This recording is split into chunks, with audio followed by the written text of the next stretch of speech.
त्या साईडलाच आहे विशाल. मी 4 रूम घेतलेल्या. ते कुठलं आहे मंदिर?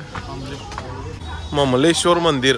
काही कारणास्तव व्हिडिओ अपलोड करायला लागला, समजून घ्या. तर नमस्कार, राम राम मंडळी. पुन्हा एकदा नवीन व्हिडिओमध्ये सगळ्यांचं हार्दिक हार्दिक स्वागत. आता काल लेट पोचल्यामुळे काही दर्शन झालं नाही ओंकारेश्वरचं.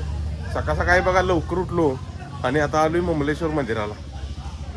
जास्त वेळ विलंब न करता आपलं कालचा जसा व्हिडिओ झाला तसाच हे व्हिडिओ करूया. आता इथं दोन्ही पण ज्योतिर्लिंग आहे. ती 12 ज्योतिर्लिंगापैकी 2 ज्योतिर्लिंग, एक उज्जैन आणि हे दुसरं ओंकारेश्वर. अजून नदीच्या पलीकडे जायला लागतंय. त्याच्या आधी जुन्यातलं मंदिर आहे बघा, त्याचं आपलं दर्शन तुम्हाला दाखवतो. इथंच आहे ओंकारेश्वर मध्ये. आणि राहण्याची खाण्याची सगळी सोय चांगली आहे. अवश्य एक वेळ म्हणजे सगळं स्वस्तात मस्त आहे. म्हणजे महागडे हॉटेल्स नाहीत किंवा काय नाही. हे मंदिराचं कोरीव काम काळ्या लेणीत. शंभो हर हर महादेव. तरी पण आज आणि सोमवार पण आहे. जय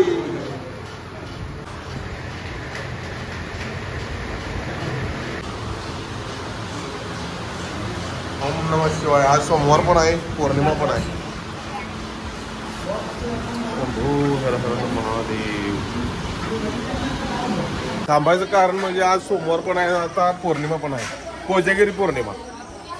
कोजागिरी पौर्णिमेनिमित्त म्हणली ती चला दोन्ही पण योग जुळून येते ती. त्यामुळे देवाचं दर्शन आजच घ्यायचं. आणि कधी पण दोन्ही पण ज्योतिर्लिंगाला यायचं असेल तर अवश्य तुम्ही एक सकाळ म्हणजे आता मुक्काम पडलाच, पण आमचा मुक्काम पडलाच, पण होता होईल तेवढं कधी पण इकडं या भागात यायचं झालं तर सकाळचं यायचं. सकाळचं गर्दी नसते अजिबात. आमच्या बाबतीत एक अनुभव आला ते तुम्हाला सांगतो. कधी पण देवाच्या दारात आता लांब ठिकाणी आम्ही आलोय, कधी तुम्ही गेलाच तर मागं पुढे होऊ दे, काय विषय नाही. पण लवकरात लवकर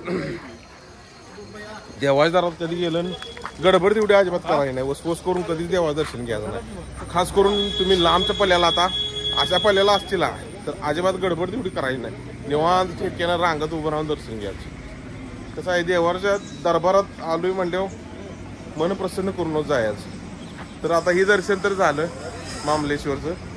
आता जातो ओंकारेश्वर. मेन आपण ज्यासाठी इथं थांबले आलो त्या दर्शनाला नदीच्या पलीकडे जायला लागते. समोर मंदिर दिसतंय, ही अशी रांग आहे. इकडं फुलांना पण तुम्ही जाऊ शकता, ब्रिज आहे पुढं. आणि हे ह्याच्यामध्ये नदी ही पूर्ण बघा, ही फुलाला जातो रोड. हो म्हणजे पायी तुम्ही जाऊ शकता. आणि बोटीनं जाण्यासाठी इथं आहेच बघा. ही नर्मदेच्या काठाला बघा अशी सकाळची गर्दी. अंघोळ पाणी करायला, तिकडं पलीकडे जायला. असं सुंदर स्वच्छ सुंदर असं वातावरण. तर आम्ही जाणार आहोत ते बोटीतून.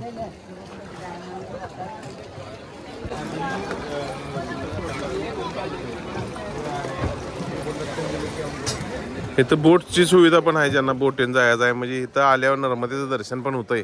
थोडंफार मागं पुढे पैसे जातात. किती बजेट आहे बघू. किती रुपये म्हणते ती?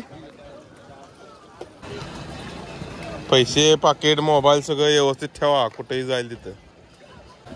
शोधन आप्पा विचार करा पक्का आणि मगच पाऊल टाका. फुटवा निकालने का है. घुमाओ भाई घुमाओ.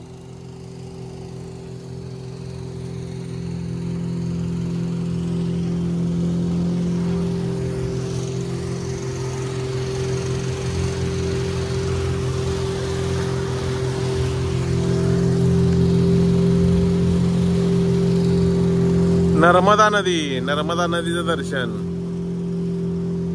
हे फिरवून का नेते ती. हो शोधन भाई का यार, फुटवा निकाला हमारा फुटवा.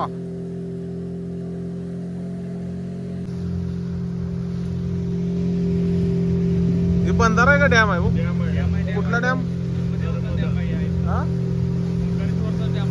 ओंकारेश्वर डॅम. ओके.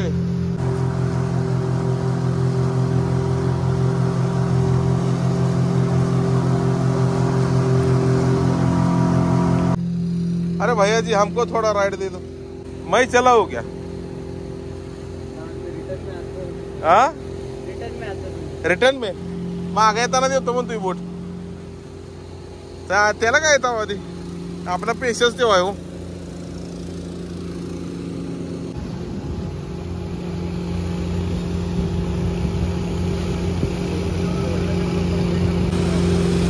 हे मंदिर हे डोंगर. हा 2 नद्यांचा संगम आहे का भैया? हे कोणती नदी आहे? कुबेरी. अच्छा. तर मंडळी स्वरूप कसं आहे बघा आपलं. हा कुबेरी नदी और नर्मदा नदी. दोनों नदियों के ऊपर में डैम बना हुआ है. दोन्ही नदियों के ऊपर. हे सभोवतालचं स्वरूप कसं आहे माहितीये का? म्हणजे आपली पिंड जशी असती तसं इकडं पाणी आहे आणि बरोबर मध्ये एक बेट आहे. बेट आणि बेटावर हे ओंकारेश्वर मंदिर स्थापन झालेलं आहे. ओंकारेश्वर परियोजना. ओंकारेश्वर परियोजना डैम ये संगम हो गया. ओके. जलस्मन कर लीजिए.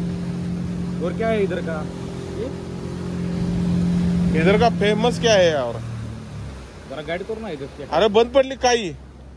मतलब क्या चीज फेमस? Diesel supply. डीजल से भाई क्या हुआ? संगम जलस्मन कर लो इधर. पानी अच्छा. की छींटे ले लो. पाणी के चीटे पानी के घ्या हो. माझ्या पण टाका. Okay okay. ये जो पहाड़ी है ना ये पूरा ओम के आकार में बनी हुई है. हाँ ओम के आकार में. हाँ पहाड़ी. इसका ये जो चंद्र बिंदु लगता है ये वाला हिस्सा लगता है. हाँ बराबर. इसका नाम ओंकारेश्वर है. ओके. हे सभोवताली बेट आहे बघा. और ये सामने ओंकारेश्वर परियोजना के नाम से डैम जाना जाता है.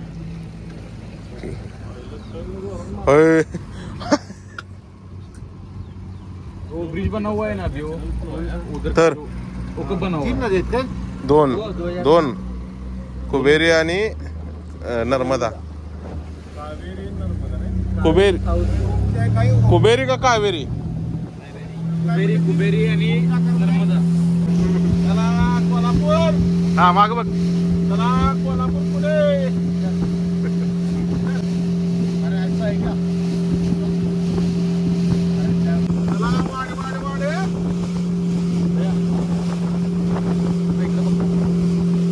आता आपण जात आहोत ते दर्शन रांगेला. हे धर्मशाळा मंडळी बरोबर बघा बेटाच्या वर आदिगुरु शंकराचार्य यांची मोठीच्या मोठी अशी मूर्ती आहे. तर हे एवढ्या लांब एवढं दिसतंय यार. नागरजी घाट. कमल किशोर नागरजी घाट. ओके. कमल किशोर नागरजी घाट. दर्शनाचं टायमिंग लिहिलंय बघा. दररोज लिहिते ती बहुतेक.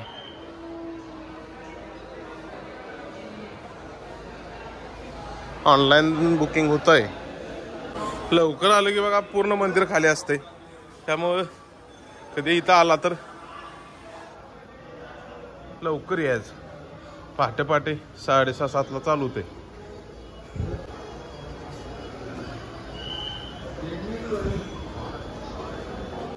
शनी महाराज.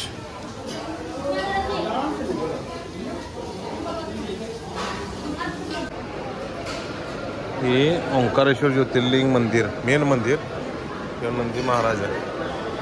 महादेवाला जायच्या आधी नदीचं दर्शन घ्यायलाच लागतं. हर हर. जशी आपल्या इकडली मंदिर काळ्या करकात बनवली असते का नाही तसंच हे कडू बघा. त्याला संगमरवर म्हणते ते का काय म्हणते ते माहित नाही पण हे संगमरवर मध्येच काम आहे. हे पूर्ण मंदिर आणि एवढ्या बेटावर एवढं मोठं मंदिर तयार करायचं म्हणजे जुन्यातली माणसं किती हुशार होती बघा. अजून आहे असं सगळीकडं मूर्त्यांचं पूर्वी काम आहे. बारीक बारीक बघा. एक लेणी टाईप जशी अजिंठा वेरूळ लेणी आहे तसंच हे ओंकारेश्वर मंदिर. हे जिथं बघाल तिथं सगळीकडं कोरीव काम आहे.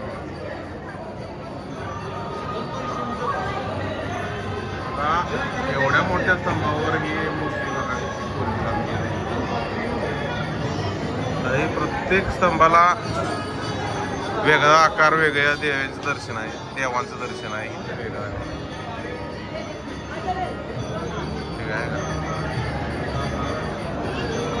जसे महालक्ष्मी आपलं ज्योतिबा अजून जेजुरीचा खंडोबा म्हणा इतर जी आपली मंदिरं आहे ती मोठी मोठी, तसंच इथं पण मंदिराचं फक्त हे जरा महात्म्य 12 ज्योतिर्लिंगापैकी एक आहे.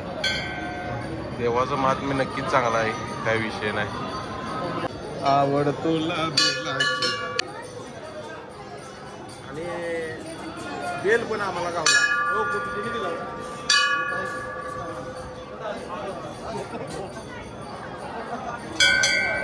काय चालायचं.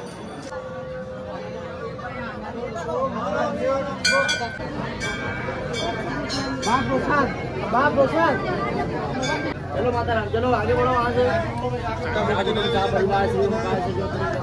पंचामत पंचमत मंत्राभिषेक संकल्पम. चलो मैडम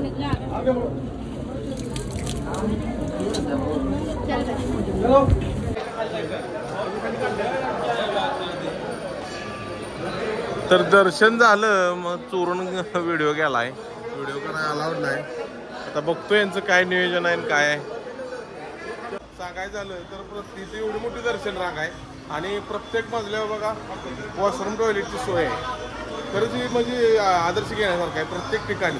आता तिथं आम्ही गेलेलो ती वॉशरूमला, म्हणजे काय आहे की आजकाल पेशंट भरपूर असते आणि माणसांना थांबायला जमत नाही ना, त्यामुळं इथं सगळी सोयच करून ठेवलेली आहे. दर्शन रांगेला जायला तिथं टॉयलेट आणि बाथरूम.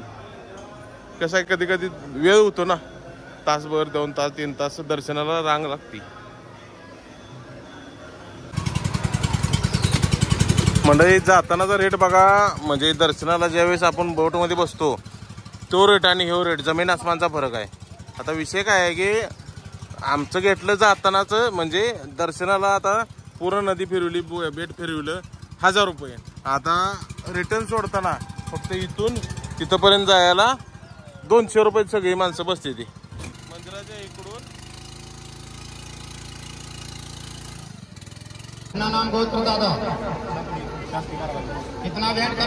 शांती करायची चालल्या बघा इथे. उप्पा हुया.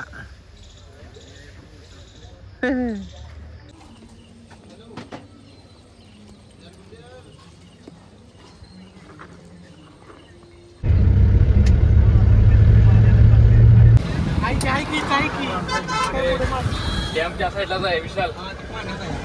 डॅम या साईडला आहे.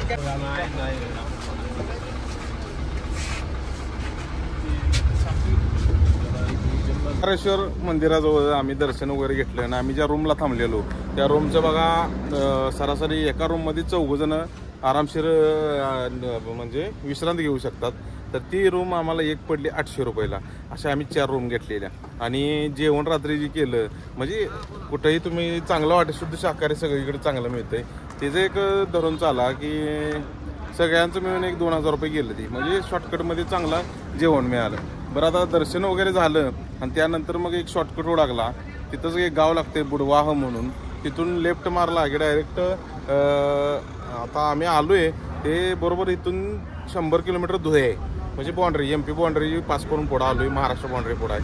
बरं आता शॉर्टकट बघत गेलो, म्हणजे ॲक्च्युली ओंकारेश्वरवरनं शॉर्टकट उकतच आलो ह्या रोडला, हायवेला.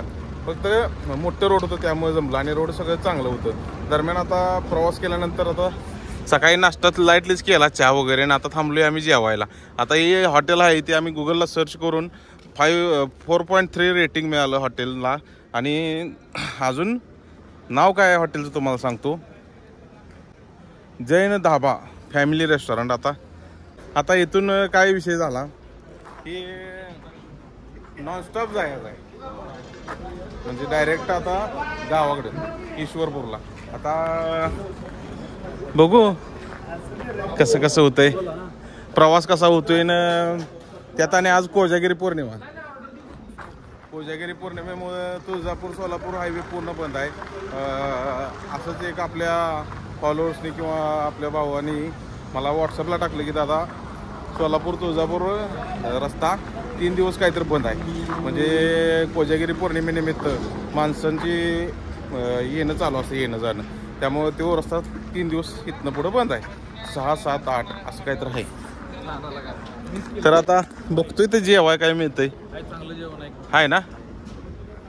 आता हे हॉटेलचं लोकेशन म्हटलं असं तर इकडं सेंदवा लागतंय. इथनं बरोबर 2 का 3 किलोमीटर आहे. तिथंच आहे बघा लेफ्ट साईडला हॉटेल. आणि हे पेट्रोल पंपाला म्हणजे इंडियन ऑइलला लागूनच आहे. गुगलला तुम्ही सर्च करू शकता.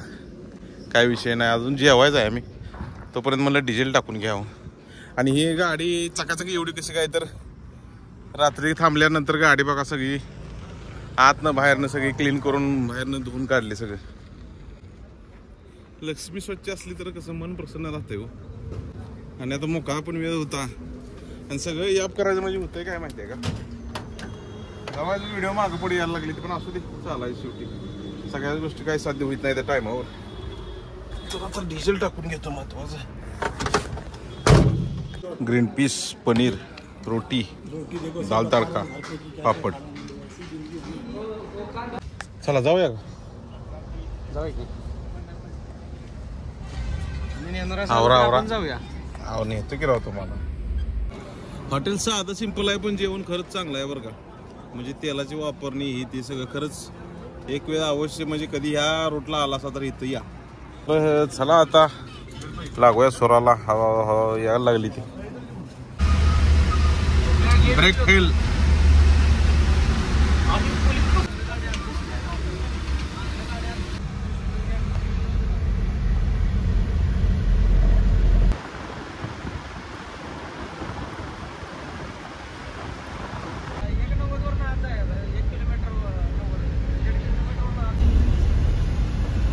केवढं मोठं आहे बाहेर.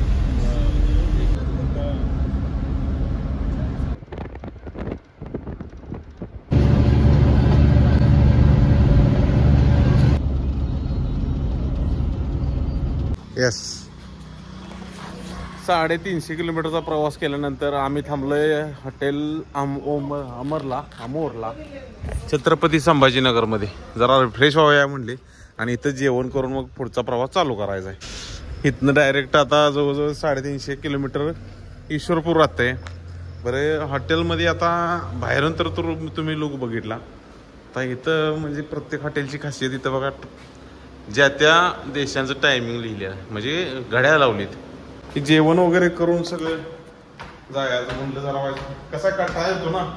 आणि लांबचा प्रवास असेल तर कधी पण मोठी गाडी असेल ट्रॅव्हल्स असू दे सोय तर आलटून पटून बसलं का नाही म्हणजे शिप सोडून बसलं की कंटाळा येत नाही. सर नमस्कार. ह्या फ्रेश होण्यासाठी रूम होय ना तुमच्या होय काय. ओके.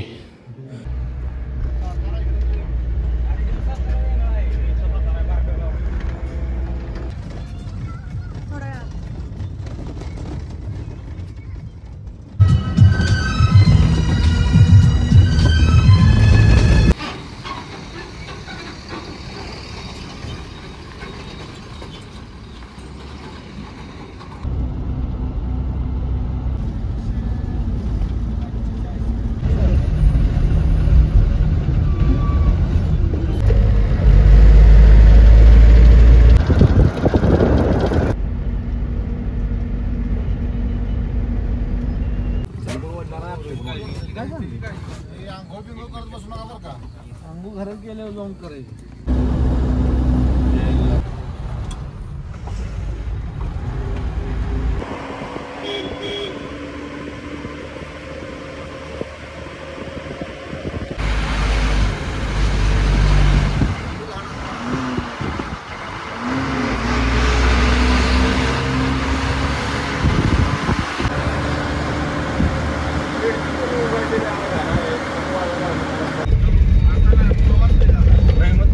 चला चला गाव जवळ आलंय. थंड पाणी राहते माहित आहे की. रात्री छत्रपती संभाजीनगरवरून निघाल्यापासून म्हणजे जवळजवळ 10:30-11 वाजता आम्ही तिथं निघालो. आणि त्यानंतर मग छत्रपती संभाजीनगर अहिल्यानगर ह्या मार्गे जायचं ठरलं. अहिल्यानगर दौंड बारामती आणि आता बारामती फलटण दहिवडी ओडूज पुशीसावळी. तर सांगायचं झालं तर ह्या रोडनं आलूया पण सगळ्यात बेकार रोड आहे प्रमाणाच्या बाहेर. चुकूनही या रोडने येऊ नका.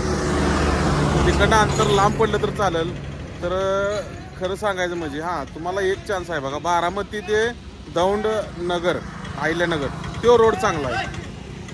काय वडापाव काय यार, हमको वडापावला आहे. मिरच्या राहिली, मिरच्या सपली. थँक्यू. खावा खावा. मग रोड कसा आहे बघा, इथून जायचं असेल तर अहिल्यानगर पर्यंत जायचं आणि तिथनं मात्र छत्रपती संभाजीनगरला जायचं नाही. 50-60 किलोमीटर एवढा थर्ड क्लास रोड आहे. आता वाजले 9:30, तरी पण आम्ही शामगाव घाट कराडच्या मागच आहे. अजून इथनं 1 तास लागतो गावाकडे पोचायला. आणि सांगायचं झालं, तुम्ही उज्जैनला जाणार असला तर आम्ही जी गेलेलो त्या रोडनं, तर त्याच रोडनं सोयीस्कर पडतंय. भले अंतर वाढतंय पण असली काही मगजमारी नाही. अक्षरशः रात्रभर कोणालाही झोप नाही. आणि रात्री काही जेवलेलोच नव्हतं म्हणून रात्रभर गाडी चालवायची आहे. त्यामुळे तसं काही मस्तपैकी आता वडापावचा बेत करायचा चाललेला आहे आणि खाल्लेला आहे. आता खायला लागलो या. तर आणि पार्टीचा शेवटला रिव्ह्यू पण दाखवतो तुम्हाला. रिव्ह्यू महत्वाचा आहे. वडा आहे चांगला, घ्या घेही जरा की.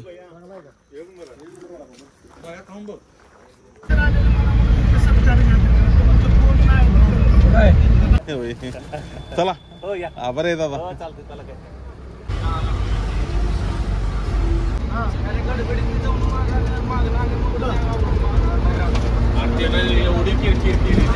एक नंबर.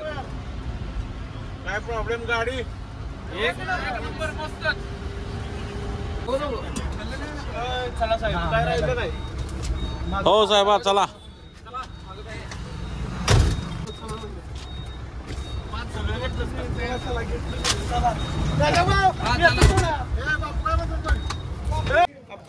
ओके ओके एक नंबर. इधर ती पटली जरा. ती गाडा पिशवी. अतिशय छान झाली ट्रिप, मस्त गाडीचा प्रवास. आभार आहे. पार्टीच्या दारातून निघाल्यापासून ते पार्टीच्या दारापर्यंत किलोमीटर झालं बघा, 2140 ट्रिप टाकलेली. चला तर आता घराकडे जाऊया. तर सगळी ट्रिप वगैरे कंप्लीट झाली आणि अशी माणसं क्वचितच मिळतात, म्हणजे अशी पार्टी. कारण की मला तिने ट्रीट असं केलं की आपल्यातलाच माणूस आहे. आणि कसं आहे, दरवेळेसच अशी भेटतील अशी नाही, तर सगळ्यांचाच मनापासून आभार आहे ज्यांनी ज्यांनी माझ्यासोबत प्रवास केला. तर संपूर्ण ट्रिपमध्ये एक असा विषय झाला की जिकडून अंतर लांब पडलं तिकडून रस्ता चांगला होता आणि येताना शॉर्टकट आम्ही बघितला, पण तो रस्ता एकदम थर्ड क्लास. आता छत्रपती संभाजीनगर ते अहिल्यानगर एक 50 किलोमीटरचा खराब आहे रस्ता. पण मी काय म्हणतो, अहिल्यानगरवरून शिर्डीला मी काही गेलेलो नाही, लय दिवस झालं. आणि शिर्डीवरून धुळे जवळ आहे, म्हणजे हे अंतर सुद्धा वाचू शकतं. तर तुम्ही कधी जाणार असाल तर ह्यो मार्ग तुम्ही चूज करा की अहिल्यानगरपर्यंत कसं पण जावा आणि तिथून मग वाया शिर्डी जायचं, बरं पडतं या उज्जैनला जायला. तर असं झाला रूट. अशी ट्रिप सगळी एक नंबर झाली. माणसं सगळी चांगली होती, त्याबद्दल मी त्या सर्व माणसांचा आभार आहे. अशीच गाडी मिळत जाऊ, हीच आपल्या महाकाल चरणी, ईश्वर चरणी, आई महालक्ष्मी चरणी प्रार्थना. आणि टोटली पर सीटला सरासरी मी अंदाज काढला, म्हणजे भाडं घेतलं तर प्रत्येक सीटला फक्त गाडीचाच खर्च 39 रुपये आला. म्हणजे काय झालं की जाताना काय पॉईंट झालं नाही, ती शेवटी 2-3 दिवसात ट्रिप कंप्लीट करायची होती त्यामुळे.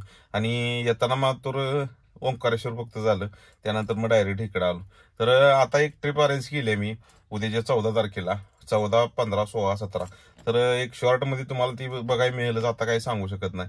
तर ट्रिप केली मी अरेंज टोटली 8,999ला. यामध्ये आपल्याला ट्रॅव्हलिंग खर्च, राहण्या खाण्याची सुविधा, 2 टाइम नाश्ता, 2 टाइम जेवण आणि राहण्याची. आता ट्रिपचा रूट कसा आहे, तुळजाभवानी दर्शन, शेगावचे गजानन महाराज, त्यानंतर ओंकारेश्वर, महेश्वर, उज्जैन, महाकाल आणि येताना शिर्डी करून यायचं आहे आपल्याला. तर असा सगळा रूट ठरणार आहे. ज्यांना कोणाला म्हणजे इच्छुक असाल तर त्यांनी त्या रेलमध्ये नंबर दिलेलाच आहे. आणि वैयक्तिक माझा नंबर आहे 8007 71 71 51. ह्या नंबरवर जर का तुम्ही येणार असेल तर अवश्य संपर्क करा.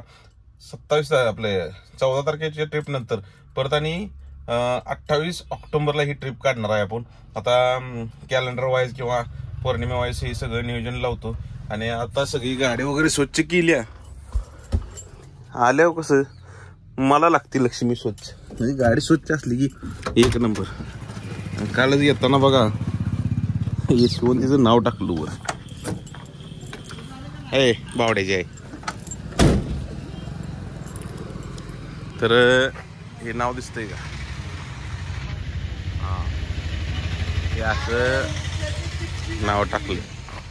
तर मंडळी थांबतो इथेच. आणि कसा वाटला व्हिडिओ जरा रानातून जाऊन यायचं तेवढंच फेरफटका मारून भात केलाय म्हणलं. तर थांबतो इथेच. इथंपर्यंत व्हिडिओ बघितल्याबद्दल मनापासून आभार आहे. भेटूया नवीन ठिकाणी नवीन काहीतरी घेऊन. नवीन असाल तर लाईक करा, शेअर करा, सबस्क्राईब करा.